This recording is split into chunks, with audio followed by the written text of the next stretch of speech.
But do not make the mistake that I made. I gave my wife an ultimatum, and the next time I saw her, she was in a body bag. This is Bedtime Stories, Grown Up Edition, and I'm coming to you live from my sister's salon chair. This here is growing like weeds, and I love that for me. But anyway, this is Genesis, the finale.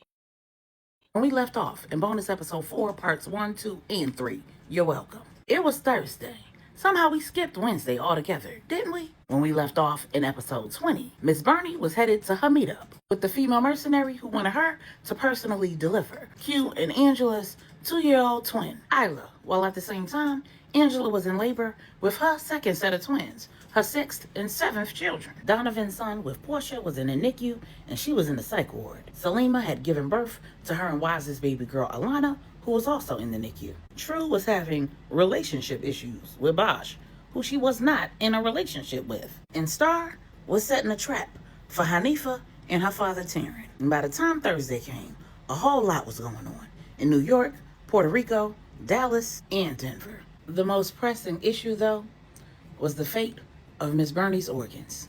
Miss Burney was being kept on life support while the hospital administration waited for Miss Burney's brother Clarence's final decision on whether Miss Burney's organs would be donated, and he wasn't willing to make that decision, not until Angela and Stephanie had been able to have their moment with Miss Burney. And the opportunity didn't present itself until late Thursday evening, because while Angela's natural delivery had gone off without a hitch, her blood pressure had skyrocketed when she got the news that both Miss Burney and LJ had been shot during Operation Reborn.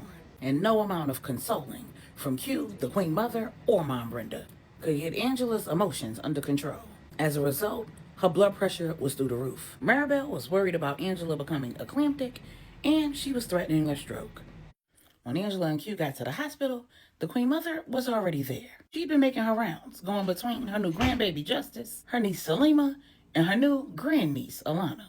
When Q pulled up with Angela in tow, she said, "Child, I don't understand why y'all all had to get pregnant at the same time, or why y'all thought y'all needed to all deliver the same week. But here we are, I guess." Angela said, "I promise this was not a coordinated effort. I'm glad you're here, though. Can you check in on that operation?" Before the Queen Mother could respond, Q said, "It'll keep, my dear.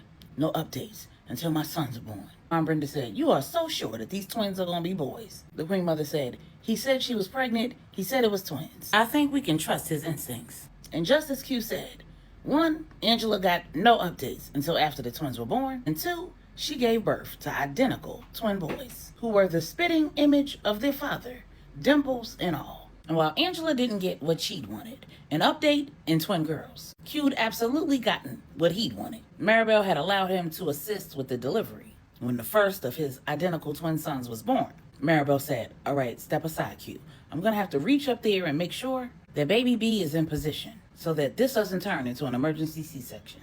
Q said, "You gonna do what?" Maribel said, "I've done this many times. You should already know. It snaps back." She chuckled and did what needed to be done. And in a matter of moments, Q was delivering the second of his identical twin boys. While Maribel handled the afterbirth and ensuring that everything was intact, Angela held baby A, Q held baby B. And the Queen Mother asked, "So, what are you thinking for names?" The couple had both been considering names, but they'd agreed not to share their name choices with one another until the big day came. So Q looked at Angela and she said, "I was thinking Gavin and Grayson." And Q said, "I was thinking Denver and Dallas." And Angela said, "Then Gavin and Grayson will make perfect middle names." And then in unison, the Queen Mother and Mom Brenda started texting out the twins' bios. Denver Gavin and Dallas Grayson had made it into the world a little early, but healthy and no worse for the wear. They were both breathing on their own, suckling without assistance. At over 5 pounds each, neither of them would be heading to the NICU. And everyone in the room was breathing a sigh of relief. Everyone but Angela. When each of the grandmothers had a baby in their arms, Angela asked Q to hand her her composition notebook. And when he looked in the hospital bag, he realized that they'd left it at the house. Angela and Q used the composition notebook to share their thoughts and feelings with one another. It was their way of staying connected when one or both of them was traveling for work, when they were both local but extremely busy. They'd share their hopes, dreams, prayers, love notes, well wishes. They'd also recap experiences that they'd had with one another from their own point of view. It wasn't a substitute for good old-fashioned verbal communication, but it was a wonderful way to create, collect, and reflect on their shared memories. And Angela wanted to capture the moment. When the Queen Mother heard Angela ask Q to go back to the house and grab it, she suggested they have Regina go to their house and grab it and bring it to them. And both Angela and Q quickly said in unison, absolutely not. No one but them knew the contents of that composition notebook, and they wanted to keep it that way. Before Q headed out, he called the Queen Mother in the hallway. And when the two were alone, he said, my wife thinks she's slick. She thinks I'm gonna leave out of here and you gonna do her bidding. I've been watching that monitor, and I don't like her blood pressure. I got her phone in my pocket. No updates till I get back, my dear. Understand? And the Queen Mother agreed. He walked back in the room. She walked in on Mom Brenda frantically, looking for Angela's cell phone. The Queen Mother said, girl, don't even waste your time. Your husband took that phone with him. And so you know, I will not be getting any updates for you. What the Queen Mother didn't tell her is that she'd already received an update. The minute she'd gotten the call that Angela was in labor and heading to the hospital, she'd made sure that Marley was tapped in and that he knew to send her any information he received as soon as he received it. And he had. LJ and a team of soldiers had been perched in a position that provided him with a perfect visual of the meetup spot and quick access to it. If anything went wrong, he'd hoped that the little pep talk that he'd given Miss Bernie that morning, and knowing that Angela was in labor, was all the ammunition that she needed to stick to the script. He wasn't at all surprised, though, when Miss Bernie exited the chauffeured vehicle carrying a pair of garden shears, and not the reborn doll that was the spitting image of baby Isla. LJ looked at the lieutenant standing next to him and said, what the hell is she doing? And then he listened to the entire conversation from the bug that was in the watch that he'd also given her that morning when he'd given her the pep talk. He heard when the female mercenary said, where's the kid, Bernice? And Miss Bernie said, she's in the car. You want her? You're gonna have to go in that car and get her. But first, you're gonna take this monitor off. And if you don't, I will. The female mercenary said, why would you leave her in the car knowing that that driver can just drive off with her at any minute? What kind of security do you all have that will let me open that car door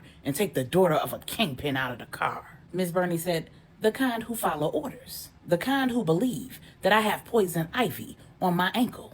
And since you're all dressed up like a medical professional, it was saying the reason that you might give it a check. Then together, we'd walk over to the car. You'd lift her out, and we'd walk into this medical facility. The mercenary said, and what about the other security? I know you don't think I'm stupid. Miss Bernie said, of course you're not.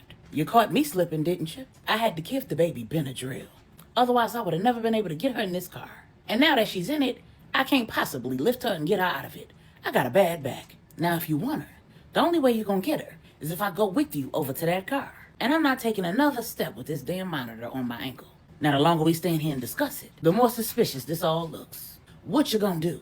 And when the mercenary reached out her hand to take the garden shears from Miss Bernie grabbed her hand with her left and quickly stabbed her through her hand with the garden shears that she'd been sharpening all night long. When the mercenary let out a blood-curdling scream, soldiers and mercenaries came out of the woodworks. The next thing LJ knew, Miss Bernie had pulled a pistol and was shooting, and without even thinking, LJ had abandoned his post and was running into the fray in an attempt to save Miss Bernie. He, the general, and the lieutenant in charge of Operation Reborn all appeared on the scene, guns blazing. And when the mayhem was over, the female mercenary was dead, along with several of her compatriots. Miss Bernie had taken several shots, including one to the head. And LJ, a lieutenant, and several soldiers had also been shot. And this is what Marley had told the Queen Mother, what she told Q before he even left the hospital, and what he told Angela, with the Queen Mother and Mom Brenda's support. And Angela had not taken the news well. Neither had Regina.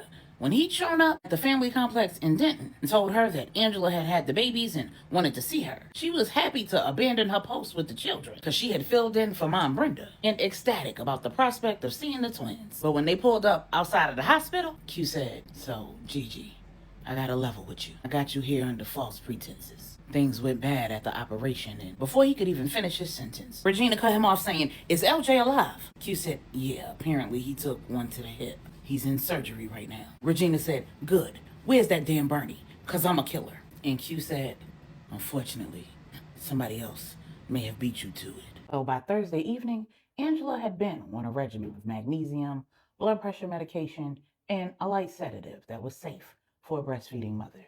Maribel and one of her partners had sat down with Angela and Q to discuss the go-forward plan. Angela would remain in the hospital for at least 2 more days. While her twins had received a clean bill of health, doctors needed to be absolutely sure that her blood pressure was well controlled before they released her from the hospital. And under the circumstances, Q agreed that that was what was best. LJ was out of surgery and resting well, and Clarence needed to make a decision, because Bernie could not linger on life support. Eventually, her organs wouldn't be good enough to donate, and he deserved closure. And so did the children, because before Miss Bernie left, she went and told the children goodbye. And Melissa had behaved like that was going to be their final goodbye. The children had been to the hospital to see their new twin brothers. Melissa, ever astute, had questioned Q about Miss Bernie's whereabouts. He'd stalled her out, but that wouldn't work for long. Wow, the way that Miss Bernie had gone about things was certainly not according to the plan or in line with what the families would have preferred. In the end, it was effective. She'd not only gotten revenge, but the play she put down had not only taken out the mercenary who trapped her, but it had also lured out the mercenary who was in charge of the operation and led to the capture of the HNIC and several high-ranking officials in the mercenary organization. And several of them were talking. Regina was no longer on a warpath, but she absolutely wanted LJ out. And he said in no uncertain terms that as long as Angela was in, so was he. The reason why Maribel and her partner were meeting with Angela and Q was because Maribel needed to make her way to Denver. She needed to check on True. And when she left the room, Q stepped out behind her and said, "Maribel, let me holler at you for a minute. I know your preference is to stay out of all of the Five Family business, but I need a solid. I'll keep an eye on Donovan here if you agree to call me if you see anything abnormal when you get to Denver." Maribel said, "Abnormal like what? A safety issue?" Q said, "Anything abnormal. If you see it, you'll recognize it." Then he headed back to the estate to pay Big Wood and Miss Charlotte a visit. Not only did he need to update Big Wood on what was happening, because he promised to keep him informed, but he also needed to address what Miss Charlotte had asked of him. And he was surprised to learn that Big Wood was on board. Apparently, Miss Charlotte's original plan was to have Big Wood write True a letter, written as though he'd written it prior to the incident that took his life. But Big Wood had refused. He'd said that he wasn't interested in being deceptive, not to mention True was way too perceptive to even fall for that. His right arm was stronger and he could write, but his handwriting was not the same. And she was trained by the best, him. So she would immediately recognize the difference. When Miss Charlotte countered her initial plan with the one that Q and Big Wood were discussing, Big Wood actually consented, leaving Q completely speechless. He said, "If that's how you want to play it, bro, I'll make the arrangements. But I got boots on the ground. Let me hear from my contact first, and we'll go from there. Sit tight, bro." Meanwhile, in New York, Taryn had agreed to orchestrate another meeting between his daughter Hanifa and his PYT, Eve. He'd made arrangements for them to have a spa day on his Zana, and all it took was for Star to put that thing on him. And when she did, Taryn had given her a run for her money. That OG put it down, and Star, Eve, enjoyed every minute of it. As a result, she had to incorporate one more ride in her final plans. After Taryn made the appointment at the spa, she had her brother, Adam, call and change her appointment to begin 30 minutes earlier. So when Hanifa arrived, Eve was more than halfway through her services. The two women exchanged words, and when things went south again, Eve stormed out of the salon without even finishing her service package. And Hanifa, not to ever have a woman turn her back on her and walk away, stormed out behind her, following Eve into an alley on the side of the salon, where she was promptly snatched, and Eve kept right on walking, got in her car, and drove to Taryn's office. Inside, she was fit to be tied. She was going off about how Hanifa got smart at the mouth again, and how she had to walk away to keep herself from putting hands on Taryn's daughter. And Taryn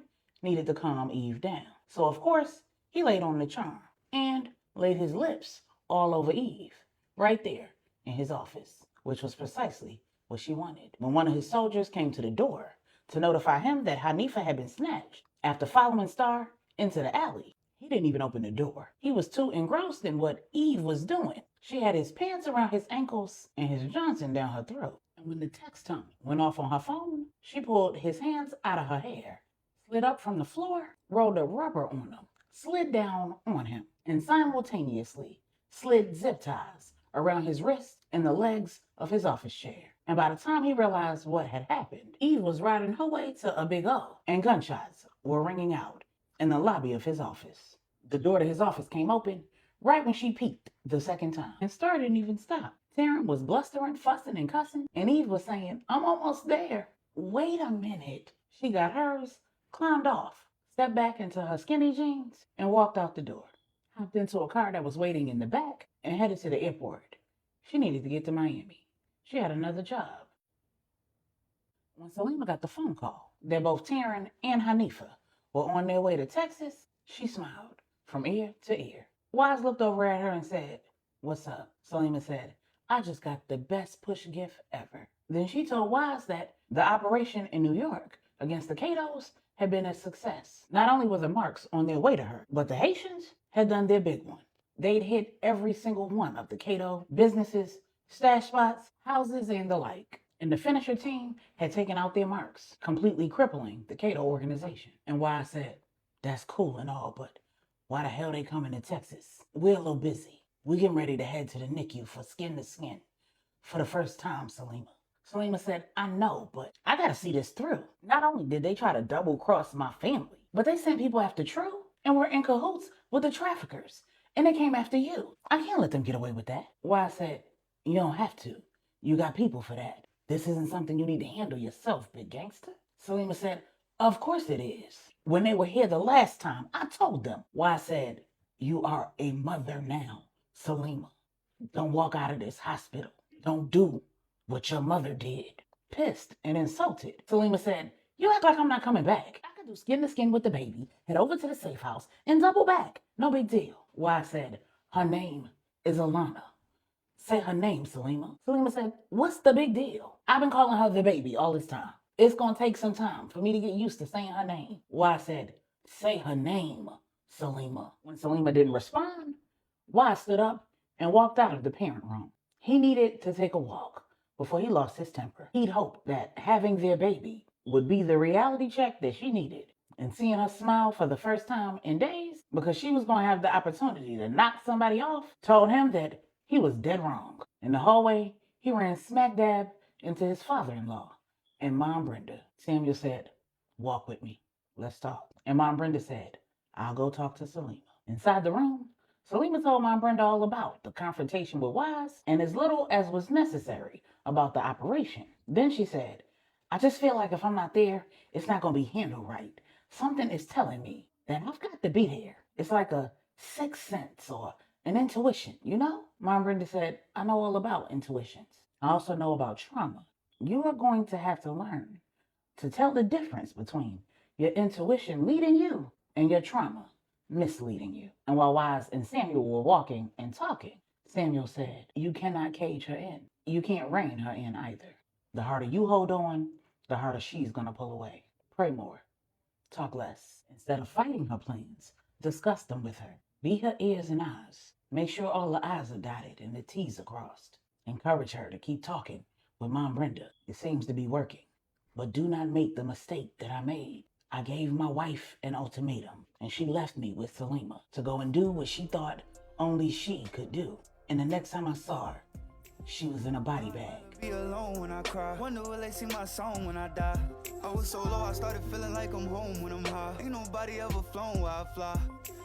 Ironic, I float on the beat, but I drown in the bottle. Same shit that pissed me off today, I'ma smile at tomorrow. While beef with niggas when I wake up and battle my mental. Said I need therapy, I picked up my pad and my pencil. When Saint left his garden apartment in New York, it smelled like jasmine and rosewater. When he came back, it smelled like something he couldn't name. Whatever it was wonderful. And it was everywhere, including all over Tori. She questioned him about his ownership of the building and his willingness to take a chance on a parolee with a past, and he shared truths with her that he'd shared with very few. He said, The thing about it is, my father was involved in a lifestyle that contributed to the demise of more families than I can count. More men and women than I could probably even imagine have ruined or lost their lives because of my father's dealings in these streets. He did his dirt a lot of places, but New York was one of the main places. In an effort to be as unlike him as possible, I invested in a building and connected with a nonprofit that was helping people rebuild their lives. One building turned into several in New York and a few other cities. That was my way of making his wrongs right. There isn't anything that I could do to possibly even compare or make up for what he's done. and my hands aren't as clean as I'd like them to be, but I've made a point not to walk in his shoes. I'm not in the life that he was in. I'm a contract employee in personal protection. But this is my passion. I just happen to be good at both, and one finances the other. And Tori was sufficiently impressed, and she said so. As they discussed their plans for the rest of the evening and the rest of her time in New York, St. Art had some questions of his own. He said, so, you pulled up in a chauffeured car today. Your driver was on the job. Something you want to share? And for Tori's part, she was mostly truthful. My father is in a line of business probably not too different from yours. That means that I have to be careful how I move, where I move, and who I move with. I've checked into you, Art, and all I can find is that you're safe. And from the way you move, I'm sure you've checked into me too. Want to share what you found? Art, not wanting to reveal how little he'd been able to find on Tori, said, I found that your father's done a pretty good job of protecting your identity, and for all appearances, you appear to be safe too. I've also found that you smell hella good. What is that? Tori chuckled and said, that's a scent by Vibrantly You called Date Night. I have the entire line, and it's one of my favorite collections in their lineup. Saint asked, why does my whole place smell like it though? Tori said, oh, I burned a candle when I was showering and dressing. Is that okay? Saint said, it's more than okay. You want to leave that candle behind? I'll pay you for it. Tori said, nah, you can have it for free. I got connect. And Saint was convinced that Tori had to be connected with the five families. If she had connect at his cousin's wife's legitimate business, and he could access very little information on her, he was going to have to get to know her the old-fashioned way, and he was going to enjoy every minute of his time with her in New York. The following day in Denver, Maribel concluded her visit and examination of True and pulled True to the side and said, listen, I'm not supposed to say anything to you about this, but you and I have developed a rapport of sorts, and I really do not like to be in the middle of things. So I'm going to tell you this, and I'm going to tell Q that I told you. Whatever it is that you and Bosh got going on, it's kind of obvious, sis, and you may want to wrap that up, because if I can tell, other people are going to be able to tell. And I have a feeling that you're about to have a visitor in the very near future. And True had no comment. When Maribel called Q, she told her exactly what she observed and what she told True, and why she told her. And Q said, I understand. That was actually probably for the best. But don't worry about it, though. I'm going to make it easy for True to hide it. A few hours after Maribel left, Bosh got a phone call. It was Stax. Stax said, you're out. It's time for you to come in. Bosh said, out? What you talking about? Stax said, it came from higher up. You're off the job. Come in, debrief, and get your next assignment. I'll meet you in New York in 2 days. I need to wrap some things up here in Puerto Rico. Bosh hung up the phone, went in his room, and started packing. When True saw Bosh packing, she didn't even question it, because when the conversation that she had with Maribel had ended, she had told Bosh, this whole little situation with me and you is over with. If Maribel can tell that we're more than business associates, then that means this is going way too damn far. True's only concern was what could have possibly happened to cause Bosh to break his word to Big Wood. He claimed that he was in it for the long haul, that he would be there with her when she had her baby. And now it looked like she was going to be all alone. So she walked into his room and said, where the hell you going? And Bosh said, according to Stax, I'm off the job. I assumed you made that call. True said, I haven't talked to Stax, but I'll call him right now. When she did, Stax said, you've been begging me to get him out of there. What's the issue? True said, there's no issue. I'm just wondering what happened. Stax said, oh, I don't know. Javier told me to pull Bosh. He's needed elsewhere. That's all I know. And True just sat in her room. Not only was she confused about who her visitor or visitors could possibly be, but she was flabbergasted about why Javier would pull Bosh off this job. And by the time she pulled herself together and had decided to go out and have final words with Bosh, he was gone. The private plane took him to New York, where he promptly bought a commercial ticket to Puerto Rico. When he showed up at the Lopez estate, Javier was pissed. He said, what the hell are you doing here? You are supposed to be in New York, awaiting your next assignment. Bosh said, that's all well and good, but I need answers. Javier said, you got a whole lot of nerve. Bosh said, absolutely. I made Big Wood a promise, and barring Stack's call, I intended to keep it. Now, I followed his orders and I went to New York, but he never said I had to stay there, so I didn't. I'll gladly go back to New York and await my next assignment. But first, I want answers. You pulled me off the job. Why? Javier said, I didn't make the order. I just made the call. You want answers? Let's go. Then he took Bosch to the main house, where he waited for almost 45 minutes. And to his surprise, in walked Emmanuel Manny Lopez, Stacks, and Javier. When he came face to face with the boss of all bosses, Manny said, "You got a lot of gumption. I like that. I want to keep you around. I want you to keep breathing. I pulled you off that job because Big Wood is alive." And every man in the room almost passed out. He said, "Everybody will know that soon enough, but that doesn't leave this room. Understand? Don't worry about calling True and warning her, because everybody in Denver has a new phone with a new phone number. All of the staff is currently being replaced, so there isn't a soul on that property who will have seen whatever it is that you had going on with his woman. Take a deep breath in and then let it out, and thank God for it." He got you looking for love in all the wrong places. She fell in love, but she feeling like a replacement. Get that boy your problem, but you know he can't take it. Now you fully dressed, but you feeling real naked. All you need is a little bit of love.